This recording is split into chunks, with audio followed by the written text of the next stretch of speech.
Through our everyday lives, we are constantly hearing claims made by other people. However, some of these claims don't hold any truth to them. My name is Ian Dilla, and today I'll be presenting to you a claim made by a politician through social media to millions and millions of people that isn't necessarily true.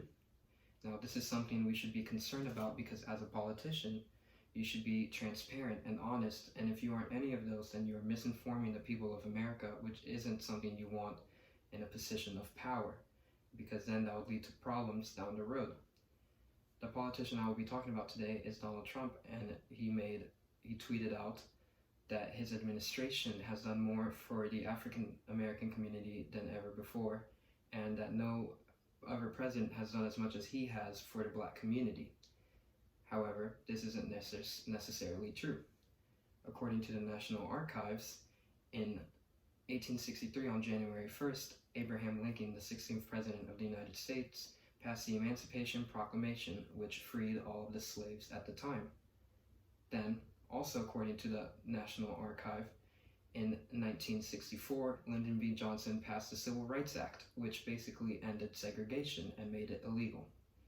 And the following year, Lyndon B. Johnson also passed the Voting Rights Act of 1965, which gave voting rights to African Americans in certain southern states that still haven't granted them the access. Also, according to the Washington Post, Donald Trump has promised many things for historically black colleges or universities, or also known as HBCUs, and he hasn't actually delivered on them. Now, HBCUs are Congress run, which basically means that they write off what they think the budget should be and what the rules should be, and then they hand it to the president, and the president has to sign off on it. If the president does not agree with it, then he doesn't have to sign off on it, and he can reject it. And in the past year, Donald Trump rejected STEM funding for these HBCU programs, and basically many students didn't have access to resources just because Donald Trump signed off on it.